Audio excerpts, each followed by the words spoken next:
नमस्कार। Class sixth social science chapter 2 ocean and continents इसके question answers को cover करते हैं। फर्स्ट क्वेश्चन है, what is the distribution of water and land on the earth. Solar system में अर्थ ही एकमात्र ऐसा प्लेनेट है जिस पर लाइफ है, और लाइफ का मेन कारण है यहाँ पर अवेलेबल वाटर। और वाटर अर्थ के 3/4 यानी कंप्लीट अर्थ यदि हम मान लें तो उसका 3/4 भाग 3/4 यानी 71% हिस्से पर वाटर है जो सरफेस को कवर करता है, और एक हिस्सा 1/4 यानी 29% हिस्सा लैंड है, ज़मीन है, सतह है। नेक्स्ट आता है, why earth is called blue planet. Earth blue planet क्यों कहलाती है? अर्थ का 3 हिस्से 1, 2 एंड 3, ये 3 हिस्से वाटर से कवर हैं, यानी 3/4 पार्ट वाटर से कवर है, 71% हिस्सा। तो इस कारण से यदि हम अर्थ को आउटर स्पेस से देखते हैं तो हमारी अर्थ जो है वो ब्लू, मोस्टली ब्लू दिखाई देती। जैसा कि आप इस पिक्चर में देख पा रहे हैं, ये आउटर स्पेस से अर्थ की ली गई पिक्चर है। तो वाटर के कारण से अर्थ जो है ब्लू दिखाई देती है। इस कारण से एस्ट्रोनॉट्स ने अर्थ को ब्लू प्लेनेट कहा है। नेक्स्ट क्वेश्चन है, how water is distributed on earth. देखिए, अर्थ पर 71% हिस्सा वाटर है, यानी 3/4 हिस्सा पानी है। और इस पानी को यदि हम 100% मान लेते हैं, यानी जितना अर्थ पे पानी है, अब उसकी बात करते हैं, तो ये पानी अनइवनली डिस्ट्रीब्यूटेड है। इनमें से 97% से ज़्यादा पानी सी और ओशन में सी वाटर के रूप में अवेलेबल है, और लगभग जस्ट 3% यानी 2.5 एंड मोर ये आइस के रूप में, ग्राउंड वाटर के रूप में, रिवर के रूप में, लेक्स में या छोटी छोटी स्ट्रीम्स या धाराओं में ये है। तो ये फ्रेश वाटर है, यानी पीने के लायक है, ये ड्रिंकेबल है। और जो ये सॉल्ट वाटर है ओशन एंड सी में, ये अनड्रिंकेबल है। ठीक है, इसको हम पी नहीं सकते, जबकि जो फ्रेश वाटर है वही पीने लायक है। लेकिन उसका भी ज़्यादातर हिस्सा या तो नॉर्थ पोल पे या अंटार्कटिका में या जो ऊंचे माउंटेन्स हैं उनकी स्नो कैप में वो आइस के रूप में डिपॉजिट है। यानी हमारे को ड्रिंकेबल पानी बहुत थोड़ी मात्रा में अवेलेबल है। नेक्स्ट आता है, वाच द गिवन पिक्चर। यहाँ पर आपके सामने 2 पिक्चर दी गई हैं, पिक्चर 1 और पिक्चर 2। इनको देखकर आपने बताना है कि कौन सी पिक्चर नॉर्थ पोल को और कौन सी पिक्चर साउथ पोल को रिप्रेजेंट कर रही है। तो देखिए, ये जो पिक्चर है, पिक्चर नंबर 1, ये है यहाँ पर नॉर्थ पोल। ठीक है, इस स्थान को कहते हैं नॉर्थ पोल। और ये जो स्थान आप देख रहे हैं साउथ में, ये अंटार्कटिका यहाँ पर है। तो ये जो पिक्चर नंबर 2 है, ये साउथ पोल को रिप्रेजेंट कर रही है। अंटार्कटिका से इधर ये अफ्रीका है, इधर ये साउथ अमेरिका है, और इधर ये ऑस्ट्रेलिया है। जबकि नॉर्थ पोल से यहाँ पर ये यूरेशिया है। ठीक है, ये वाला हिस्सा जो है यूरोप है, यूरेशिया का हिस्सा है, ये एशिया है।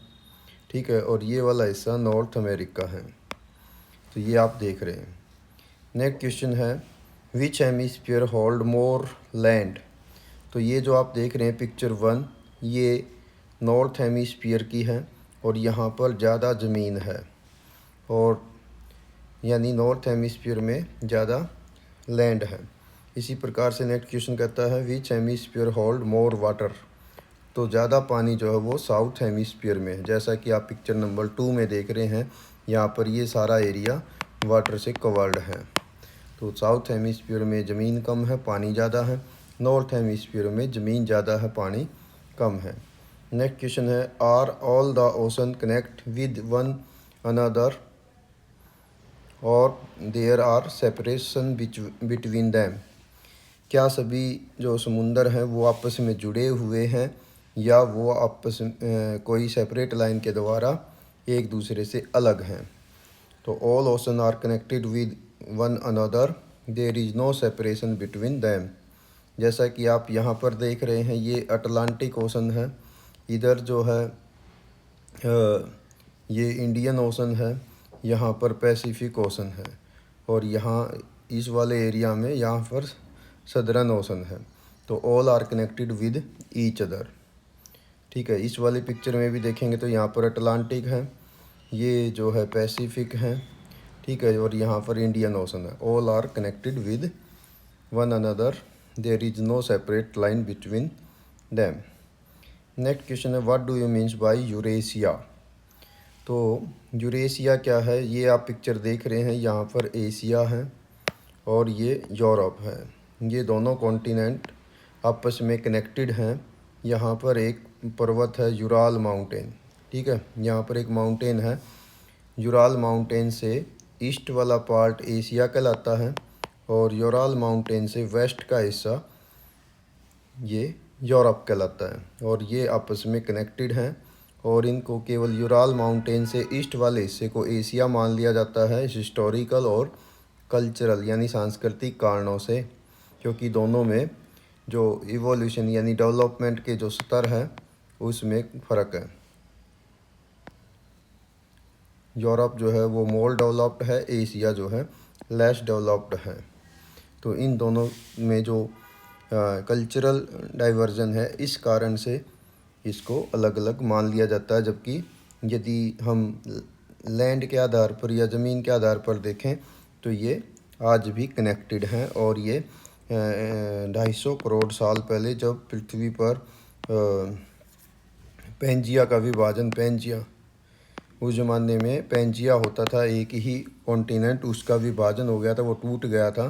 तो नॉर्थ वाला जो पार्ट था वो बना था लॉरेशिया, और उसी लॉरेशिया को या अंगारा लैंड भी इसको कहते थे, उसी का ये वाला हिस्सा है जिसको हम आज की डेट में यूरेशिया यानी यूरोप एंड एशिया कहते हैं।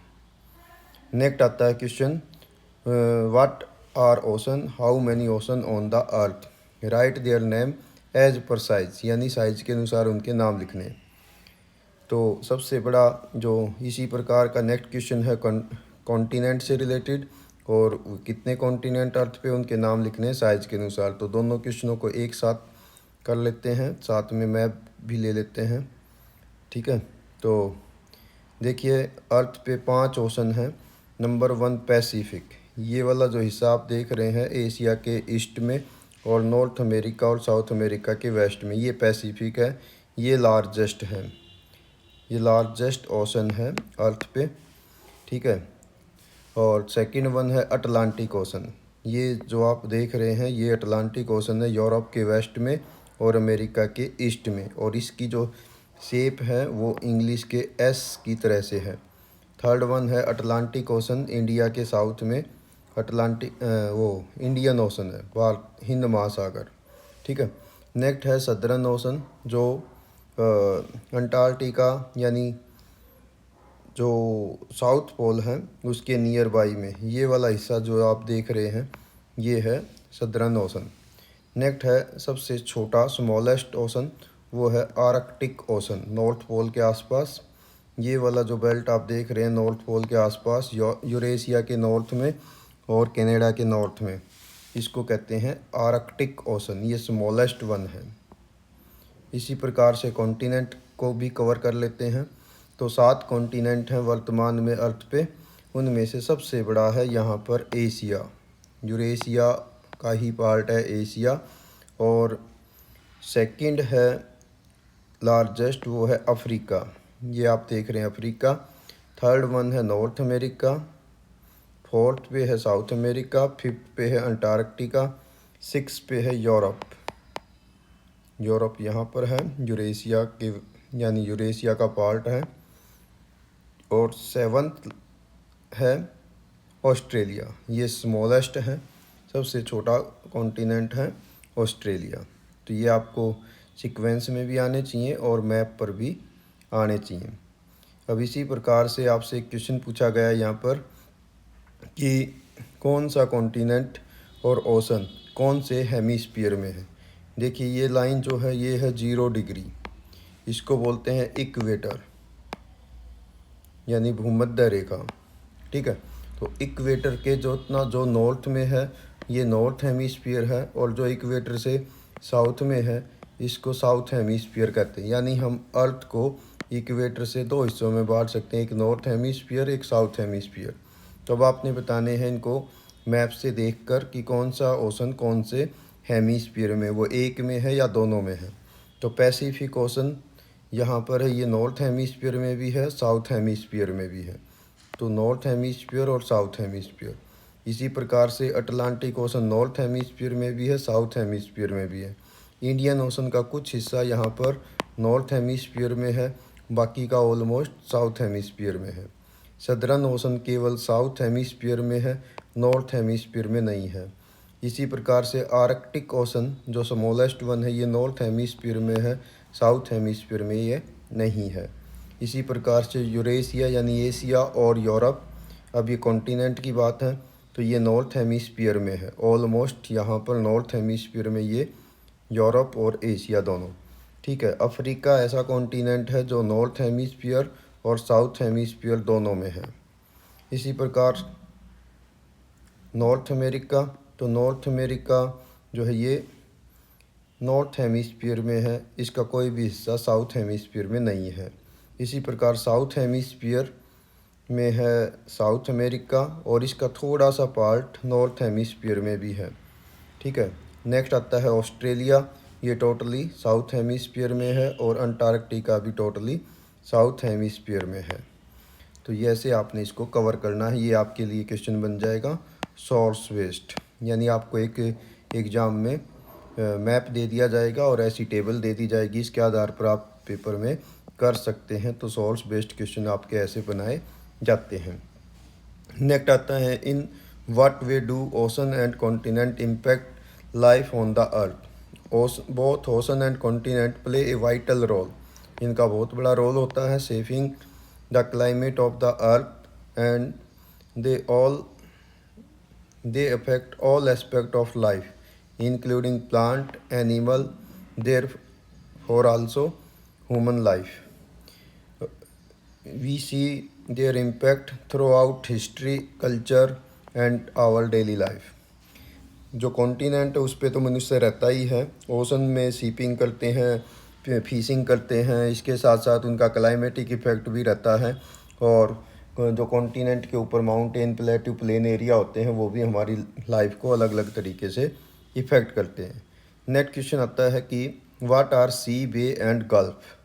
तो उनके एक एग्जांपल भी देने हैं। तो सी जो होता है ये ओशन का, सी वास्तव में ओशन का ही एक पार्ट होता है। ठीक है, ओशन से स्मॉल होता है लेकिन वास्तव में काफ़ी बड़ा एक लार्ज वाटर बॉडी होती है जिसमें साल्ट वाटर मिलता है। ठीक है, ये ओशन से कनेक्ट होता है, उसी का पार्ट होता है, और चारों तरफ से ये नॉर्मली ज़मीन से गिरा रहता है, 4 या 3 साइड से। Sea are often connected to ocean, for example Arabian sea. जैसे आप इस पिक्चर में देख रहे हैं इंडिया के वेस्ट में यहाँ पर अरेबियन सी है, और ये यहाँ कनेक्टेड है साउथ में इंडियन ओशन से। ठीक है, तो ये इंडियन ओशन का भाग है।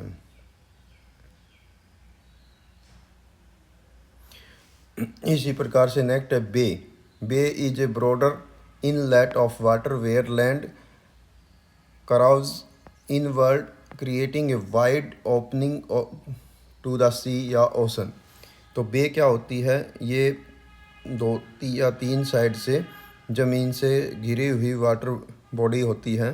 ठीक है, और इसका एक ओपन स्पेस होता है समुंदर की ओर। जैसे आप यहाँ पर देख रहे हैं बे ऑफ बंगाल, इंडिया के ईस्ट में है बे ऑफ बंगाल, और ये समुंदर की ओर इंडियन ओशन की ओर खुला इसका रास्ता है, तो ओपन इनलेट होती है। देन आता है गल्फ़। अब गल्फ़ भी 3 साइड से जो है वो ज़मीन से कवर्ड होती है, लेकिन इसमें क्या होता है कि ये थोड़ी नैरो होती है। ठीक है, इसका रास्ता नैरो रहेगा, नैरो ओपनिंग होती है बे की तुलना में। अब जैसे आप यहाँ पर देख रहे हैं ये गल्फ़ ऑफ कच्छ है, यहाँ पर आप देख रहे हैं ये गल्फ़ ऑफ खंबात है, इंडिया के वेस्ट में गुजरात स्टेट के वहाँ पर। तो अब दोनों में बस इतना ही अंतर है, बे का जो ओशन से कनेक्ट होने वाला भाग है वो वाइड होता है, चौड़ा होता है, जबकि गल्फ़ का जो भाग है वो नैरो होता है। तो ये इसके दो एग्जांपल हो जाएंगे, gulf of Kutch and gulf of Khambhat. Next question है what do you means by marine life, give some example of marine flora यानी प्लांट एंड फना एनिमल्स। तो मैरीन लाइफ आप बताएंगे, flora and fauna found in the ocean and sea are called marine life. वे पेड़ पौधे और जानवर जो समुद्रों में मिलते हैं उसको मैरीन या समुद्री जीवन कहा जाता है। नेक्स्ट मैरीन फ्लोरा यानी प्लांट, तो इसमें इंक्लूड होते हैं tiny plants likely algae and all kind of seaweeds like coral reef. आपकी बुक में एक पेज पर मैप भी दिए, इमेजेस दी गई हैं इनसे रिलेटेड, आप उनका भी स्टडी कर सकते हैं। नेक्स्ट है मैरीन फना यानी एनिमल, समुद्रों में पाए जाने वाले thousand of species of colourful fish, dolphin, shark, whale, turtle, penguin और डीप समुद्रों के अंदर पाए जाने वाले क्रिएचर्स इनमें शामिल होते हैं। तो ये समुद्री जीव जंतु कहलाते हैं। Next one, what do you means by island, which is the largest island in the world, a small piece of land surrounded by water. ये कोई ऐसा एरिया जो चारों ओर से पानी से घिरा हो, तो ऐसी ज़मीन को कहते हैं आइलैंड यानी द्वीप। Greenland is the largest island in the world. दिखा देता हूँ आपको वर्ल्ड मैप पे। तो ये आप देख रहे हैं यहाँ पर, ये है दुनिया का सबसे बड़ा आइलैंड, इसको बोलते हैं ग्रीनलैंड। ठीक है, तो ये दुनिया का सबसे बड़ा आइलैंड है जो आर्कटिक ओशन के आसपास यानी नॉर्थ पोल के आसपास लोकेटेड है। नेक्स्ट क्वेश्चन है what is tsunami, when a strong tsunami struck Indian ocean, how many people lost their lives, why the tsunami caused.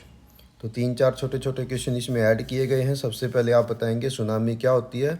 Tsunami a huge powerful wave generally generated या caused by a strong earthquake या volcanic eruption at the bottom of the ocean. एक बहुत बड़ी समुद्री waves होती हैं जिनको tsunami कहते हैं। Tsunami is a Japanese word, Japan की जो भाषा है, लैंग्वेज है, वहाँ का वर्ड है ये, और इसका मतलब होता है ए ग्रेट हार्बर वेव। समुंदर के जो बंदरगाह होती है उस पर आने वाली बहुत बड़ी तरंग है, वेव है। Tsunami can travel thousand of kilometre and submerge coastal area causing widespread damage. For example a powerful tsunami struck India and another 13 country around the Indian Ocean on 26 December 2004 caused by earthquake in Indonesia। Indonesia में एक बार जो है 26 दिसंबर 2004 को समुंदर की तलहटी पर earthquake आया था, उसके कारण से जो है यहाँ पर सुनामी आ गई थी। आपको मैं वर्ल्ड मैप पे दिखाता हूँ। यहाँ आप देख रहे हैं ये है इंडोनेशिया, जावा, सुमात्रा, बोर्निया। तो यहाँ पर अर्थक्वेक आया था और उसके कारण से इस सब बड़े एरिया में सुनामी आ गई थी, जिसके कारण से सारा एरिया जो है Australia, Java, Sumatra, Borneo, Bangladesh, Myanmar, India, Sri Lanka, Africa के देश, ये सब सुनामी के कारण से इफ़ेक्टेड हुए थे। और वो डेट थी 26 दिसंबर 2004। और इसमें लगभग more than 2 lakh people lost their lives due to this types of natural disaster. इस प्राकृतिक आपदा से 13 देशों में, भारत बीच में शामिल हैं। इनमें लगभग 2 लाख लोगों की डेथ हो गई थी। नेक्स्ट है फुल फॉर्म बताइए NDMA की। N मीन्स है national, D means disaster, M means management, A means authority. National disaster management authority, राष्ट्रीय आपदा प्रबंधन संस्थान। Next why Olympic game symbol have 5 rings. ये आप पिक्चर देख रहे हैं, ये ओलंपिक जो गेम्स होते हैं उसका रिंग इनको बोला जाता है और इसमें 5 रिंग शामिल होते हैं। ये ओलंपिक गेम का सिंबल है। They symbolise the gathering of support people from all over the world, यानी ये 5 कॉन्टिनेंट को रिप्रेजेंट करते हैं। किन को? ये the ring world chosen to represent 5 inhabitant continent, जो बसे हुए महाद्वीप हैं इनको रिप्रेजेंट ये करते हैं। 1 is Africa, second America, America में नॉर्थ अमेरिका और साउथ अमेरिका दोनों शामिल हैं। एशिया, ऑस्ट्रेलिया एंड यूरोप, तो इसमें अंटार्कटिका शामिल नहीं है। और अमेरिका जो नॉर्थ अमेरिका और साउथ अमेरिका हैं वो दोनों एक में ही इसमें जोड़े गए हैं। तो इस कारण से ये 5 होते हैं। नेक्स्ट आता है what do you means bye दक्षिणी गंगोत्री। इन 1983 India establish it's first scientific base station in Antarctica that called दक्षिणी गंगोत्री, यानी भारत ने अंटार्कटिका में अपना एक स्टेशन बनाया था 1983 में, 1983 में, और उसका नाम रखा गया था दक्षिण Gangotri for exploring its very cold climate and harsh environment. और क्यों बनाया था हमने वहाँ पर ये स्टेशन? ये साइंटिफिक रिसर्च स्टेशन था, बेस स्टेशन था, जिसमें साइंटिस्ट रहते थे जो वहाँ की कोल्ड क्लाइमेट और वहाँ के जो प्रतिकूल वातावरण है उसका अध्ययन करते थे। लेकिन ये आइस के अंदर दब गया था बाद में और ये डीकमीशन कर दिया गया 1990s में। इसके बाद 2 और हमने वहाँ पर साइंटिफिक बेस स्टेशन बनाए अंटार्कटिका में इंडिया के। 1 इज मैत्री इन 1989, ठीक है, मैत्री बनाया था, और सेकंड 1 बनाया था हमने भारती, ये बनाया था 2012 में। तो ये इंडिया के आज तक वहाँ पर 3 जो बेस स्टेशन है वो बनाए गए हैं, दक्षिण गंगोत्री, मैत्री एंड भारती। लास्ट क्वेश्चन है आपके लिए, when world ocean day is celebrated in the world. तो यूनाइटेड नेशन ने, यूएनओ जिसको बोल देते हैं, हैज़ डिजाइंड जून 8 जून के महीने में 8 तारीख को as world ocean day to remind us all of the major role of ocean play in everyday life. तो 8 जून को हम विश्व महासागर दिवस के रूप में सेलिब्रेट करते हैं। तो ये थे आपके इम्पोर्टेंट क्वेश्चंस, इनको आप राइट डाउन करेंगे और रिवाइज कर लेंगे, ठीक है। तो यदि आपका कोई क्वेश्चन है तो आप मुझसे पूछ सकते हैं। यदि आप वीडियो देख रहे हैं और वहाँ पर आपके मन में कोई क्वेश्चन आता है तो आप मुझे कमेंट्स के माध्यम से भी लिख सकते हैं। Thank you, have a nice day.